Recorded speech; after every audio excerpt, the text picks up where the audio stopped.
Olá, bem-vindo ao canal Falando Francamente, francamente com K, que é mais fácil de achar. Hoje eu quero falar com vocês sobre esse paper aí, né? Esse trabalho aí que está aparecendo na nossa tela, na sua tela. Bem, então é uma revisão, né? Uma revisão sistemática, cujo título é Métodos de Avaliação do Gasto Calórico no Treinamento de Força, uma revisão scope, né, sistemática scope. Esse tipo de revisão é uma revisão que faz um levantamento do que se tem até então, né, o estado questiones na área. Por que eu achei bacana falar um pouquinho sobre essa revisão aí do Sports Medicine de 2024? Bem, basicamente, ela levanta um problema que é o seguinte, né? Que primeiro, ela, claro, aqui na introdução do artigo, ele vai comentar da importância que é, obviamente, de você saber propriamente como ajustar a ingestão ao gasto dos praticantes de musculação, seja ele a musculação, treinamento de força, como parte da rotina de atleta, seja para a questão de estética, enfim, né? Porque se não for adequado, pode ter vários problemas em termos de adaptação, né? Redução de síntese proteica, da taxa metabólica basal, disfunção menstrual, a bagunça, não, desarranjo hormonal, risco de lesão, enfim, ele comenta umas coisas aí, né?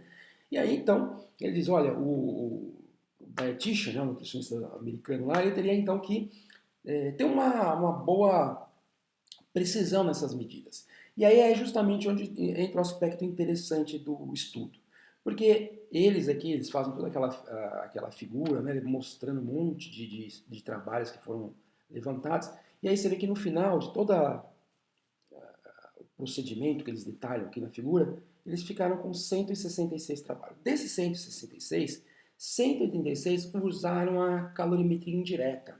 E aí essa é a grande questão do trabalho.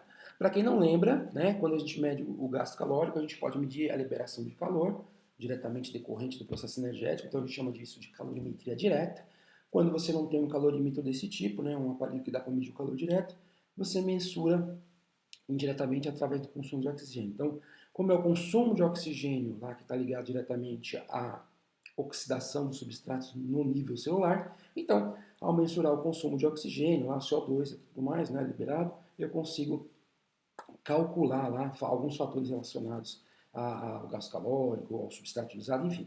Mas a grande questão do trabalho é o seguinte, olha, esses trabalhos aí, na sua maioria, quando tentam descrever o gasto calórico da musculação, usam a calorimetria indireta, mas tem um problema, quando isso a gente sabe, né? Quando nós vamos lá, treinamento de força, por exemplo, para resistência, para hipertrofia, para força, tem um componente anaeróbio.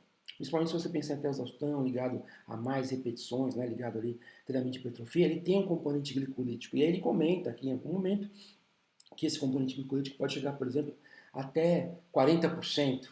Então, basicamente, o que ele está dizendo é que ele mostra aqui depois a figura, né, dos métodos aqui, que basicamente está dizendo que essa metodologia, é a calorimetria direta, não é apta, não é correta, não é adequada para detectar esse componente anaeróbio. Então ele fala aqui, né, nos estudos, ó, 146 estudos fizeram dos 166, 136 usaram a calorimetria direta, né? Então lá vê, ó, VO2, o RR, que é a taxa de razão respiratória, que dá para ver qual substrato usado, enfim, as características.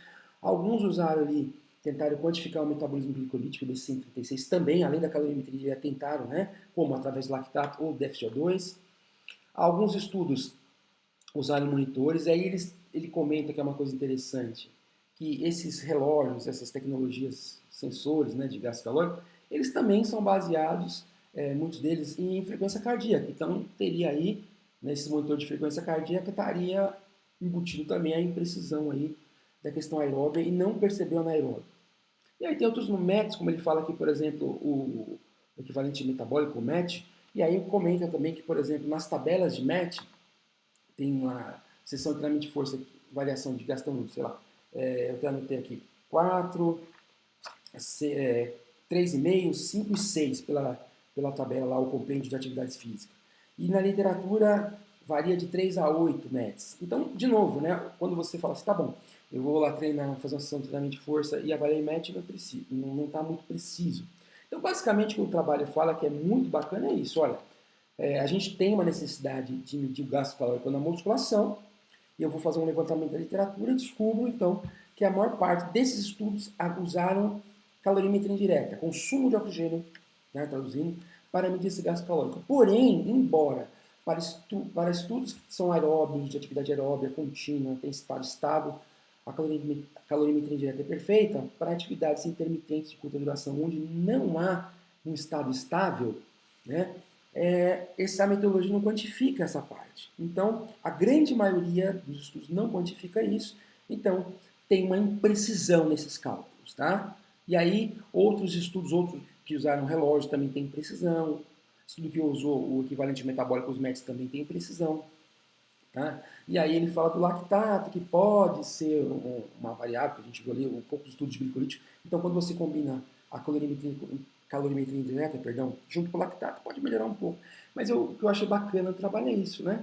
A gente baseia, estou gastando tantas calorias no meu treino, mas as metodologias não são lá muito precisas, tá? Então, se você tem curiosidade, vai lá dar uma lida nesse trabalho aí, procura, que é bastante interessante. Aqui ele faz uns key points, né, os pontos-chave. Então, a calorimetria direta é amplamente usada, mas é limitada em quantificar o custo glicolítico do treinamento de força. A calorimetria indireta, medida durante e imediatamente após o treinamento de força, em combinação com o lactato antes e depois, pode ser uma melhor alternativa.